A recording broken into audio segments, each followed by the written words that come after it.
Friends, இந்த வீடியோவில் நம்ம நாளைக்கு நிஃப்டி 50 அண்ட் சென்சஸ் அதுக்கான ப்ரீ மார்க்கெட் ரிப்போர்ட் பார்க்கலாம். அதுக்கு முன்னாடி இன்றைக்கான போஸ்ட் மார்க்கெட் ரிப்போர்ட் எப்படி முடிஞ்சது, இன்றைக்கி நிஃப்டி 50 எப்படி அதோட போஸ்ட் மார்க்கெட் இருந்தது அப்படின்றத பார்க்கலாம். இன்றைக்கி நிஃப்டி 50 ஒரு கேப் அப் ஓப்பனிங் தான் இருந்தது. 69 பாயிண்ட் கேப் அப் ஓப்பனிங். காலையில் மார்க்கெட்டு 24,300 வரையும் போனான். ரொம்ப க்ளோஸாகவே போச்சு. அது வரையும் நல்லா மேலே போயிட்டு அங்கேருந்து செல்லிங் ப்ரெஷர். அது எது வரையும் வந்ததுன்னா, ஸ்டார்டிங்கில் 24,200 வரையும் வந்தான். காலையில் அந்த 9:15 9:30க்குள்ளவே 24,200 வரையும் வந்தான். அதாவது நேற்றோட அந்த லோ. அதுக்கப்புறம் மார்க்கெட்டில் அகைன் செல்லிங் ப்ரெஷர் தான். ஏன் செல்லிங் ப்ரெஷர்? கண்டினியூஸாக செல்லிங் ப்ரெஷர். காரணம் என்ன?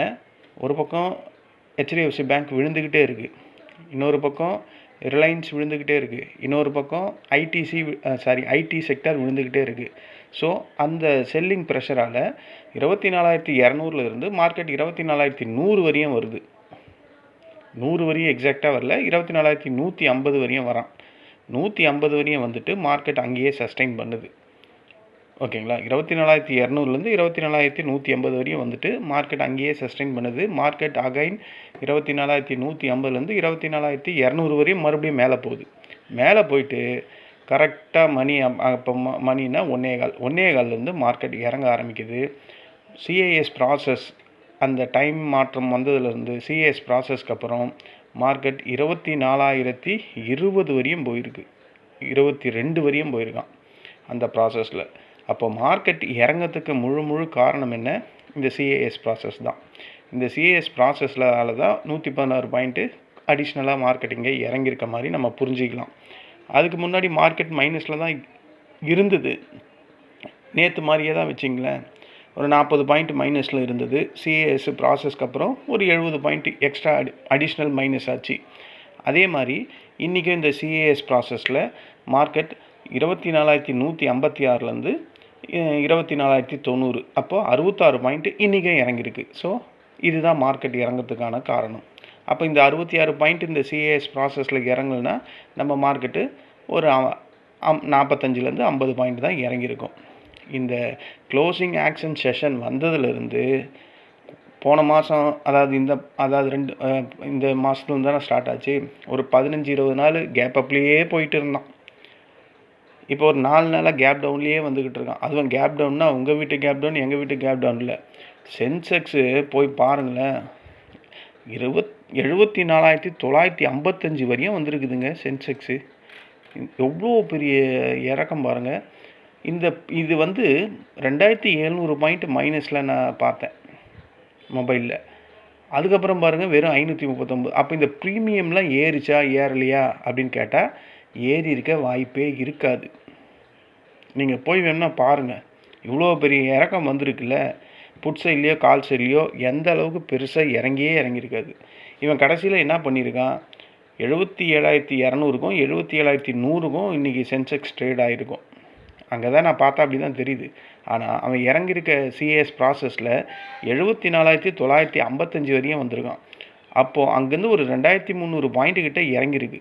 2,000 பாயிண்ட் இறங்கியிருக்குன்னே வச்சிங்களேன். அப்போ அந்த 2,000 பாயிண்ட் இறங்கும் போது புட் சைடில் இருந்தவங்களுக்குலாம் இன்றைக்கி சரியான ப்ராஃபிட் வந்திருக்கணுமா வந்திருக்கக்கூடாதா? சென்செக்ஸ் எக்ஸ்பைரியில் கண்டிப்பாக பெரிய லெவலில் வந்திருக்காது. நீங்கள் வேணுமா போய் இந்த ஆப்ஷன் செயினில் போய் பாருங்களேன், ஒவ்வொரு ஸ்ட்ரைக் ப்ரைஸோட லோ என்னன்னு பாருங்கள், அவன் அதுக்கப்புறம் எவ்வளோ ஹை போயிருக்கான்னு பாருங்கள். ஐடிஎம் மட்டும்தான் போயிருக்கும், மற்றபடி அந்த அட் த மணியோ அவுட் ஆஃப் த மணியோ பெரிய லெவலில் போயிருக்காது. அதுக்கு பதிலாக ப்ரீமியம் எரேஸ் தான் ஆகிருக்கும். நீங்கள் செக் பண்ணி பாருங்கள். ஏன்னா இதெல்லாம் நான் செக் பண்ணி கடுப்பாயிடுச்சு, அதனால் விட்டுட்டேன். ஸோ இதுதான் இன்றைக்கி மார்க்கெட்டில் நடந்த பிரச்சனை. மார்க்கெட் பெரிவாரியாக இறங்கிறதுக்கு காரணம் இந்த சிஏஎஸ் ப்ராசஸ் க்ளோசிங் ஆக்ஷன் செஷனால் தான் இறங்கியிருக்கு. இன்றைக்கி மார்க்கெட்டை பெரிய லெவலில் கீழே இழுத்த செக்டார் எது அப்படின்னு பார்த்தா நம்ம சொல்லவே வேணாம். மார்க்கெட்டில் நீங்கள் எல்லாமே இருந்திருப்பீங்க. பேங்கிங் பெருசாக விழுது, பேங்கிங் அண்ட் ஃபினான்ஷியல் பெருசாக விழுது. பேங்கிங் பாருங்கள் 273, அதாவது நேற்று 269 பாயிண்ட் ப்ளஸில் இருந்தால் இன்றைக்கி அந்த ப்ராஃபிட் எல்லாம் டோட்டலாக எரேஸ் பண்ணிட்டான். நிஃப்டி 106 பாயிண்ட்டு, இல்லை mid cap Nifty just 1 point, Nifty next 50 183 point minus, bank x 1,094 point minus. இன்றைக்கி நம்ம இந்தியா விக்ஸு பாருங்கள் ஒரு 4.25% இன்க்ரீஸ் ஆகிருக்கு. நேற்று 10.75 இருந்தது, இன்றைக்கி 11.07 இருக்குது. நிஃப்டி 117 பாயிண்ட்டு எக்ஸாக்டாக 116.90, அதை 117லே நம்ம சொல்லலாம். 117 பாயிண்ட் இன்றைக்கி நிஃப்டி 50 இறங்கியிருக்கு. காரணம் என்னென்னா ஹெவி வெயிட்ஸ் எல்லாமே கீழே விழுது. பேங்கிங் விழுது, குறிப்பாக HDFC இன்றைக்கி 2% மேலே விழுந்திருக்கு. அதுக்கப்புறம் இந்த பேங்க் எல்லாம் ஏன் விழுதுன்னா, அமெரிக்காவில் கிளாஸ் ஆக்ஷன் லா சூட் அப்படின்ற ஒரு செய்தி தொடர்பாளர் மற்றும் அதோட CEO பதவிக்காலம் குறித்த அன்சர்டனிட்டி காரணமாக வங்கிகள் எல்லாம் பெரிய செல்லிங் ப்ரெஷர் இருக்கிறதா நியூஸ் வருது. அது யூஎஸ்ஏல இருக்கிற வங்கிக்கும் இங்கே இருக்கிற வங்கிக்கும் என்ன சம்மந்தம் நமக்கு தெரியல. பட் HDFC எல்லாம் அங்கே ட்ரேட் ஆகிறதுனால, அதனால் HDFC ADRல ட்ரேட் ஆகுதுல்ல, அதனால் பெரிய லெவலில் இங்கே HDFC பேங்க்ஸ் விழுந்திருக்கு அப்படின்னு நியூஸ் வருது. இது எந்த அளவுக்கு நம்பகத்தன்மை உள்ளதுன்னு எனக்கு தெரியல. நியூஸஸ் இருக்குது. பேங்க் ஏன் இன்றைக்கி HDFC இவ்வளோ வேகமாக 2.25% மேலே விழுந்ததுன்னா, இந்த அமெரிக்கா கிளாஸ் ஆக்ஷன் லா சூட் அது செய்தி தொடர்பாகவும் அதோட CEO வந்து பதவிக்காலம் குறித்து அன்சர்டனிட்டி, அதனால் வங்கிங்கள்லாம் செல்லிங் ப்ரெஷரில் இருக்குது. அப்புறம் ஐடி செக்டர் சொல்லவே வேணாம். ஐடி செக்டர் எந்த அளவுக்கு ஏறினானோ போன மாதம்லாம் அந்தளவுக்கு இப்போ ப்ராஃபிட் புக்கிங் நடந்துக்கிட்டே இருக்குது. அது இல்லாமல் அமெரிக்கா தொழில்நுட்பத்துறையை பற்றிய வேல்யூவேஷன் கவலை, அதோட ஏர்னிங் அவுட்லுக் வந்து பிரமாதமாலாம் வரல. அதனால் ஐடி செக்டர்ஸ் ப்ராஃபிட் புக்கிங் பண்ணிக்கிட்டு இருக்காங்க. ஏன்னா இன் ஃப்யூச்சர் அது பெருசாக வளராது அப்படின்ற ஒரு நம்பிக்கையால் இப்போவே ப்ராஃபிட் புக்கிங் பண்ணுறதா நியூஸ் இருக்குது. அடுத்தது ரிலையன்ஸ் ஹெவி வெயிட்ஸு நமக்கு தெரியும். ஹெவி வெயிட்ஸ் பங்கு எல்லாமே பாருங்கள், HDFC விழுது, அப்புறம் வந்து ரிலையன்ஸ் விழுது, அதுக்கப்புறம் ஐடி செக்டரில் விழுது, TCS விழுது, இன்ஃபோசிஸ் விழுது, விப்ரோ விழுது, HCL விழுது. டெக் மகேந்திரா மட்டும் தான் விழலைன்னு நினைக்கிறேன், மற்றவெல்லாம் விழறான் இன்றைக்கி. இதனால தான் மார்க்கெட்டில் ஒரு செல்லிங் ப்ரெஷர், மார்க்கெட் காலையிலேருந்து செல்லிங் ப்ரெஷராகவே தான் இருந்தது. அந்த 24,150 தொட்டுட்டு 24,200 போனால் ஒரு புல்லிஷ் ஒரு 50 பாயிண்ட் வந்தது. அதுக்கப்புறம் மார்க்கெட் வச்சு கீழே செஞ்சுக்கிட்டே தான் இருந்தாங்க. இன்றைக்கி மார்க்கெட்டுக்கு சப்போர்ட் பண்ண செக்டர் எதிரானா ஃபார்மா சொல்லலாம். ஏன்னா எப்போவுமே சில செக்டர் வந்து டிஃபென்சிவ் செக்டர் அப்படின்னு சொல்லுவாங்க. அதில் ஃபஸ்ட்டு இந்த ஃபார்மாலாம் வரும். அதனால் ஃபார்மா அதில் எதெல்லாம்னா Sun pharma, doctor Reddy, Cipla இந்த மாதிரி ஷேர்ஸ்லலாம் பையிங் ப்ரெஷர் இருந்தது. அதே மாதிரி இப்போ நம்ம பார்த்தோம், எதில் பார்த்தோம், மிட் கேப் நிஃப்டி ஜஸ்ட்டு பாயிண்டில் இருக்குது. அது ஓரளவுக்கு இன்றைக்கி மார்க்கெட் அதாவது ப்ராடர் மார்க்கெட்லாம் ஓரளவுக்கு, அதாவது இந்த மிட் கேப் நிஃப்டி நெக்ஸ்ட் 50 எல்லாம் பரவாயில்ல. அதனால் பெரிய லெவலில் செல்லிங் ப்ரெஷர் வராமல் ஓரளவுக்கு ஹெவி வெயிட்ஸ் எல்லாம் இறங்குறதுனால இன்றைக்கி நிஃப்டி 50 இறங்கியிருக்கு அப்படின்ற மாதிரி தெரியுது. பத்தாவதுக்கு இந்த கச்சா எண்ணெய் சம்மந்தமான, அதாவது நம்ம கச்சா எண்ணெய் எப்போத்துலேருந்து பார்த்துட்ருக்கோம், இன்றைக்கி வந்து அவன் 85 87 வரையும் போயிருக்கான். அதாவது நேற்று 84 இருந்தால் ஒரு $3 இன்க்ரீஸ் ஆகிருக்கு. பட் 98 90 இவன் இப்போ குறைஞ்சி தானே இருக்கான். பட் இதுவே நமக்கு அதிகம்தான். நமக்கு 80க்கு கீழே போனால் மட்டும்தான் நமக்கு நல்ல நியூஸு. இருந்தாலும் இந்த விலை கூட நம்ம மார்க்கெட்டுக்கு அதிகம்தான். ஏன்னா சில நாட்களாக மார்க்கெட்டில் இந்த பிரெண்ட் க்ரூட் ஆயில் விலை குறைஞ்சிக்கிட்டே வந்திருக்கு. இப்போ 84 வரையும் நேற்று நம்ம கண்ணால் பார்த்தோம். இன்றைக்கி 87 ட்ரேட் ஆகுது. அது இல்லாமல் அந்த ஈரான் இந்த இன்னொரு பேச்சுவார்த்தை நடக்கிறதா அந்த நேற்று தான் நம்ம அந்த செய்தியெல்லாம் பார்த்தோம். அதனால் எண்ணெய் விலை வந்து ஒரு அன்சர்டனிட்டி, லைட்டாக ஏறுதும் இறங்குறதும் அந்த மாதிரியே இருக்குது. ஓகேங்களா. பட் பெரிய லெவலில் இனி ஏறாது அப்படின்ற ஒரு ஹோப் இருக்குது மார்க்கெட்டில். ஏன்னா இந்த கச்சா எண்ணெய் தொடர்பாக தான் பேச்சுவார்த்தை நடந்துக்கிட்டு இருக்குது. சந்தைக்கு வந்து ஈரான் அண்டு US பிரச்சனை கூட பெரிய லெவலில் ஒரு முன்னேற்றமான ப்ரோக்ரஸ் இருக்கிறதா தான் நியூஸஸ் நான் பார்க்குறேன். ஏன்னா இரு தரப்புக்கிடையே பேச்சுவார்த்தை நடக்கிற மாதிரியும் ஒரு நியூஸஸ் பார்த்தேன். இதனால் எண்ணெய் விநியோகம்னா அது பெரிய லெவலில் பாதிப்படையாது அப்படின்ற ஒரு நம்பிக்கையில் தான் மார்க்கெட் அவ்வளோ பெரிய 95 இப்போ கீழே இறங்கியிருக்கு. இதனால தான் க்ரூட் ஆயில் விலை ஒரு ஃபிக்ஸடான ப்ரைஸில் இல்லாமல் அப்பப்போ கொஞ்சம் ஏறுது இறங்குது, அந்த ரேஞ்சஸ்லேயே இருக்குது. பத்தாவதுக்கு நம்ம ரூபாயோட மதிப்பு கவலைக்கிடம், ICUவில் சேர்க்குற மாதிரியே ஒரு நிலைமையிலேயே இருக்குது. நம்ம ரூபாயை பார்த்திங்கன்னா அது குறைஞ்சிக்கிட்டே தான் இருக்குது, டிப்ரிசியேஷன் ஆகிட்டே இருக்குது. இன்றைக்கி பாருங்கள், அது போன லோ வந்து 95,408 போயிருக்கு. ஆனால் அவன் முடிஞ்சிருக்குது 95,540. பெரிய லெவலில் அப்ரிசியேஷன்லாம் வரல. ஓகேங்களா. இன்னமும் அதே அந்த 95,54 தான் ட்ரேட் ஆகிட்டுருக்கு. இல்லைனா அவன் 95 740 இந்த ரேஞ்சஸ்குள்ளே தான் இருக்கான். ஸோ இங்கேயே தான் சுற்றிக்கிட்டு இருக்கு நம்ம ரூபாவோட மதிப்பு. இது கவலை தரக்கூடிய ப்ரைஸ் தான், ஓகேங்களா. இருந்தாலும் க்ரூட் ஆயில் விலை குறைஞ்சிருக்கு, இன்னும் இது குறையில. இந்த ரூபாயோட மதிப்பு நமக்கு அப்ரிசியேஷன் ஆகாமல் அதுக்கு பதிலாக டிப்ரிசியேஷன் ஆகுது. க்ரூட் ஆயில் விலை அப்போ 60 ரூபாய்க்கு போனால் தான் நம்ம நம்ம யூஎஸ்டி ஐஎன்ஆர் வந்து ஒரு 90க்கு கீழேயாவது வரும்னு நான் நினைக்கிறேன், ஓகேங்களா. இல்லைனா கண்டிப்பாக அது 100 போய் தொடரத்துக்கு தான் வாய்ப்புகள் அதிகமாக இருக்க மாதிரி எனக்கு தெரியுது. உலக சந்தைகள் எல்லாம் இப்போ எப்படி ட்ரேட் ஆகுது அப்படின்னு பார்த்தா, உலக சந்தைகள் எல்லாமே இப்போ என்ன டாக்ஸ் 60 பாயிண்ட் ப்ளஸில் ட்ரேட் ஆகிட்டுருக்கு. ஸோ அந்த என்விடியா ஏர்னிங் வந்து பாசிட்டிவாக வந்திருக்க மாதிரி நியூஸு. வலுவான முடிவு என்விடியா அது வந்தால் உலக தொழில்நுட்ப சந்தையெல்லாம் பெரிய சப்போர்ட்டாக பையிங் ப்ரெஷர் வர்றதுக்கான வாய்ப்பு இருக்குது. ஏஷியன் மார்க்கெட் எல்லாம் டவுனில் தான் முடிஞ்சிருக்கு.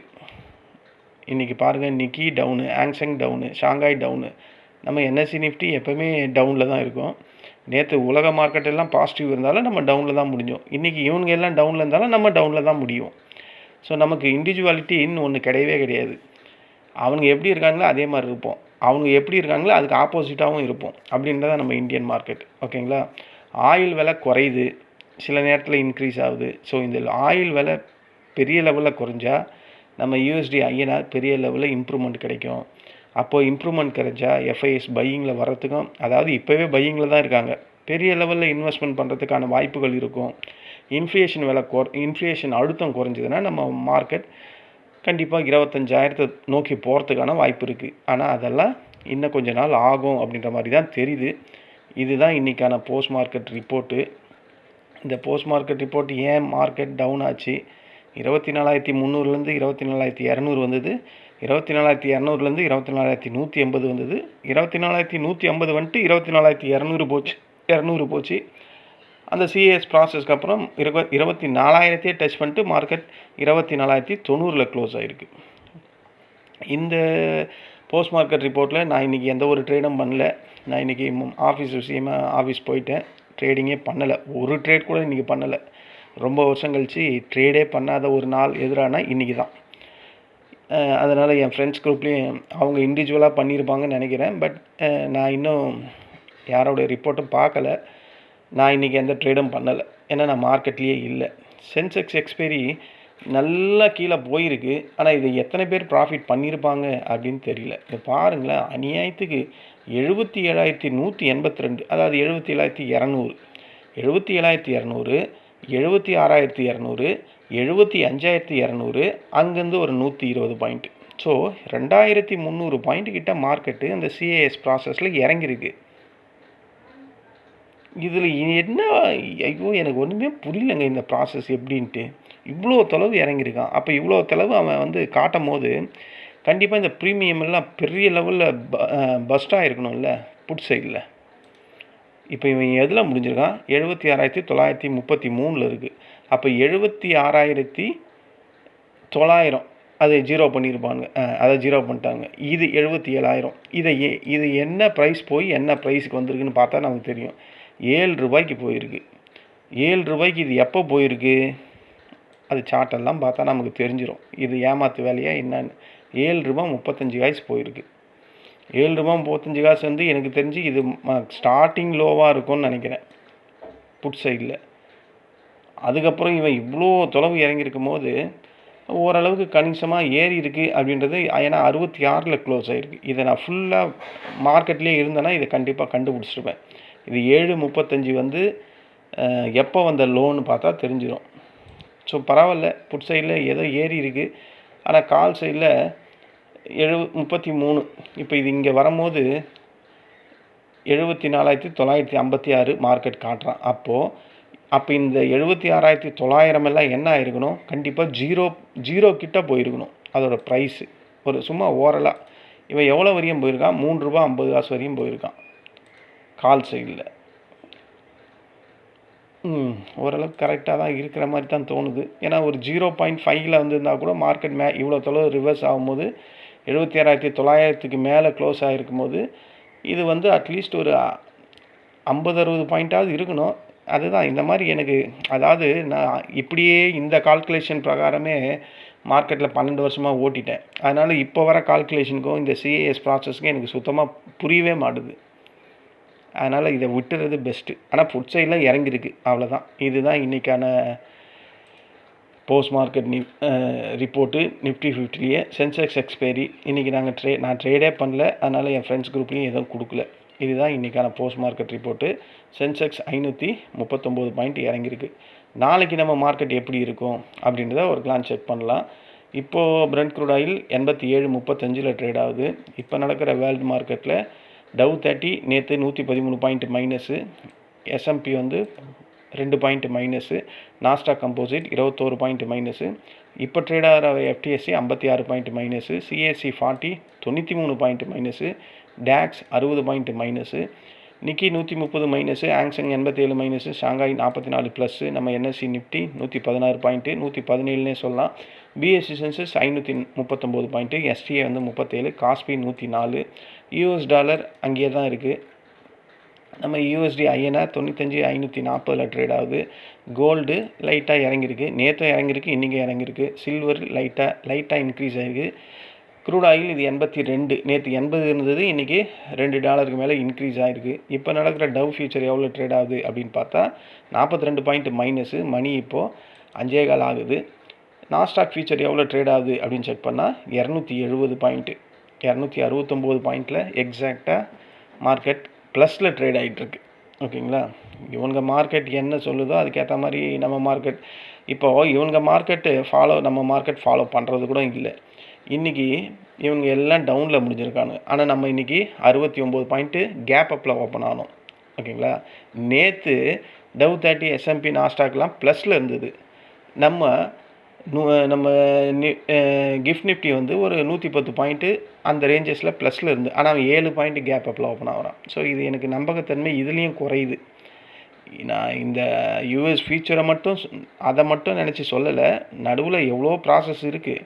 க்ரூட் ஆயில் ப்ராசஸ் இருக்குது, பேங்கிங் ப்ராசஸ் இருக்குது, எஃப்எம்சிஜி இருக்குது, ஆட்டோ இருக்குது. ஆனால் பழைய ஆளுங்களுக்கு தெரியும், இதை பேஸ் பண்ணி தான் நம்ம மார்க்கெட்டே கணிப்பாங்க. அப்போ கிஃப்ட் நிஃப்டின்னு சொல்லிகிட்டு இருப்போம். அப்போ வந்து எஸ்ஜிஎக்ஸ் நிஃப்டின்னு சொல்லுவோம், இப்போ கிஃப்ட் நிஃப்டின்னு சொல்கிறோம். ஸோ அது ரெண்டுமே ஒரே இண்டெக்ஸ் ஒரே லெவலில் தான் இருக்கும். மிஞ்சி போனால் ஒரு 10-5 பாயிண்ட் வித்தியாசம் தான் இருக்கும். பட் அவ்வளோ கிளாரிட்டியாக அப்போ இருந்தது. ஆனால் இப்போ அந்தளவுக்கு அந்த கிளாரிட்டிலாம் இல்லை மார்க்கெட்டில். அதுதான் உண்மையாக இருக்குது. ஸோ அதை வச்சு பார்க்கும்போது நம்ம மார்க்கெட் எப்படி ஓப்பன் ஆகும், நாளைக்கு அகைன் ஒரு கேப் அப் வருமா இல்லை கேப் டவுன் வருமா அப்படின்னு பார்த்தா, இது வந்து சென்செக்ஸு ரியல் க்ளோசிங் 76,933 முடிஞ்சிருக்கு. ஒரு மைல்டாக ஒரு கேப் அப் வரும் அப்படின்ற மாதிரி தோணுது. வந்தால் ஃபஸ்ட்டு ரெசிஸ்டண்ட்டு 77,182, இது ஃபஸ்ட்டு ரெசிஸ்டண்ட்டு. அதை உடைச்சா 77,444 செகண்ட் ரெசிஸ்டண்ட்டு. அதுக்கும் மேலே மார்க்கெட் போகுதுன்னா 77,662. அதுக்கு மேலே போச்சுன்னா 77,997. இது வேண்டாம், அதாவது 78,000. இந்த 4 ரெசிஸ்டண்ட்டு நாளைக்கு சென்செக்ஸுக்கு இன்ட்ராடே லெவல்ஸாக இருக்கும். இல்லை ஒரு கேப் டவுன் ஓப்பனிங் வந்தால் ஃபஸ்ட்டு சப்போர்ட்டு 76,681. அதை உடைக்குது அப்படின்னா 76,358. அதுக்கும் கீழே வருதுன்னா 76,089. அதுக்கும் கீழே மார்க்கெட் வருது. இந்த சிஏஎஸ் ப்ராசஸ் நடக்கிறதுனால மார்க்கெட்டில் எவ்வளோ கோடு வேணால் போடலாம் போல இருக்குது. ஓகேங்களா? அதுக்கும் வருதுன்னா 75,803. இந்த 4 சப்போர்ட் லெவல் நாளைக்கு இன்ட்ராடே லெவல்ஸாக சென்செக்ஸுக்கு இருக்கும். ஓகேங்களா? நம்ம நிஃப்டி 50 வருவோம். நிஃப்டி 50 வந்தால் எக்ஸாக்டாக க்ளோஸ் ஆனது 24,090. ஒரு மைல்டாக ஒரு கேப் அப் வருது அப்படின்னா, மார்க்கெட் மேலே போகுது அப்படின்னா கண்டிப்பாக இந்த 24,156 தான் ஃபஸ்ட்டு ரெசிஸ்டண்ட்டு. அதை உடச்சிதுன்னா 24,200லேருந்து 206 செகண்ட் ரெசிஸ்டண்ட்டு. அதுக்கு மேலே போகுதுன்னா 24,262. இந்த 3 ரெசிஸ்டன்ட் நாளைக்கு நிஃப்டி 50க்கு போதும். இல்லை ஒரு மைல்டாக கேப் டவுன் கிடைக்குது அப்படின்னா ஃபஸ்ட்டு சப்போர்ட்டு 24,048. அதை உடைக்குதுன்னா 23,980. அதாவது 24,000லேருந்து 23,980 செகண்ட் சப்போர்ட்டு.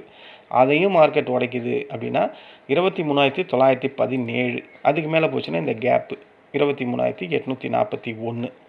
இங்கே ஒரு கேப் இருக்குதுன்னு சொன்னோன்னே, கேப் வந்து இங்கே இருக்குது 23,793 இருக்குது. ஆனால் இந்த 4 சப்போர்ட் 5 வரையும் இருக்குது. பட் ஒரே நாளில் இவ்வளோ தொலைவு வருவானான்னு எனக்கு டவுட்டு. வரமாட்டான். வந்தால் இந்த 23,980 23,917 வரையும் மார்க்கெட் வர்றதுக்கு வாய்ப்பு இருக்குது. ஓகேங்களா? இதுதான் நிஃப்டி 50ல் நாளைக்கான இன்ட்ராடே லெவல்ஸ். இங்கே ஒரு டிஸ்க்ளைமர், இங்கே கோடிட்டு காட்டியிருக்க இந்த ரெட்டு, இந்த ப்ளூ, இந்த க்ரீன்லாம் ட்ரேடிங் ரெக்கமெண்டேஷன் லைன்ஸ்லாம் கிடையாது. இந்த லைனை பேஸ் பண்ணி எந்த ஒரு ட்ரேடும் எடுத்து உங்கள் பொன்னான மணியை இழந்துடாதீங்க. ஏன்னா மார்க்கெட் அந்த 9:15லேருந்து 3:15 வரையும் தான் ஓரளவுக்கு நியாயமாக இருக்க மாதிரி இருக்குது. அதுக்கப்புறம் இந்த சிஏஎஸ் ப்ராசஸில் கண்டபடி மார்க்கெட் இறங்குது. அதுக்கப்புறம் பயங்கரமாக ரிவர்ஸ் ஆகுது. ஆனால் ப்ரீமியம் எனக்கு பெருசாக ஏறுற மாதிரியே தோணவே மாட்டுது. ஓகேங்களா? எங்கேயோ ஒரு சில ப்ரீமியம் ஏறுது. நான் இன்றைக்கி மார்க்கெட்லேயே இருந்திருந்தேன்னா கண்டுபிடிச்சிருப்பேன், கரெக்டாக சொல்லியிருப்பேன் ப்ரீமியம் ஏறிச்சா ஏறலையான்னு. அதனால் கரெக்டாக நம்ம தெரியாமல் எதையும் சொல்ல முடியாது இன்றைக்கி. அதனால் நீங்கள் ட்ரேட் பண்ணியிருப்பீங்க, நீங்கள் பார்த்துருப்பீங்க, உங்களுக்கு தெரிஞ்சிருக்கும் ப்ரீமியம்லாம் ஏறி இருக்கா. இந்த சென்செக்ஸில் இன்றைக்கி எனக்கு கொஞ்சம் கிளியராக சொல்லுங்கள். ஏன்னா 77,200 இருந்து 74,950 வரையும் வந்திருக்கு. அப்போ புட் சைடில் யாராவது இருந்திருந்தீங்கன்னா இன்றைக்கி எக்ஸ்பைரியில் உங்களுக்கு எந்த அளவுக்கு ப்ராஃபிட் வந்தது? 2,300 பாயிண்ட் இறங்கியிருக்கு அந்த சிஏஎஸ் ப்ராசஸில். அப்போ நீங்கள் புட் சைடில் இருந்தால் கண்டிப்பாக அட்லீஸ்ட்டு ஒரு 700-600 பாயிண்ட்டாவது வந்திருக்கா அந்த மாதிரி அப்படின்றத எனக்கு தெளிவுபடுத்துங்க. நான் தெரிஞ்சுக்கிறேன். ஏன்னா நான் மார்க்கெட்டில் இல்லை. இவ்வளோ 2,300 பாயிண்ட் இறங்கும் போது ப்ரீமியம் ஏறலைன்னா அப்போ இந்த ப்ராசஸ் எதுக்கு? யாரை காப்பாற்றுறதுக்காக இந்த ப்ராசஸ் நடக்குது அப்படின்றது நமக்கு தெரியணும். அதனால் கேட்டேன். இதுதான் ஃப்ரெண்ட்ஸ் இன்றைக்கான போஸ்ட் மார்க்கெட்டும் நாளைக்கான ப்ரீ மார்க்கெட்டும். நாளைக்கு வேறு இந்த வீக்கோட கடைசி நாள் வெள்ளிக்கிழமை. மார்க்கெட்டே ஒரு விதமான பேனிக்கில் இருக்குது. பார்ப்போம் பேனிக் நாளைக்கும் பெரிய லெவலில் இன்க்ரீஸ் ஆகுதா, இல்லை நாளைக்கு 24,000 கண்டிப்பாக உடச்சிட்டு 23,800க்கே போகிறானா அப்படின்றதெல்லாம் நம்ம பார்க்கலாம். பொறுத்திருந்து தான் பார்க்கணும். நாளைக்கு நம்ம இன்ட்ராடேயில் சந்திக்கலாம். இந்த வீடியோ உங்களுக்கு பிடிச்சிருந்தா என்னுடைய சேனலை சப்ஸ்கிரைப் பண்ணுங்கள். நன்றி, வணக்கம்.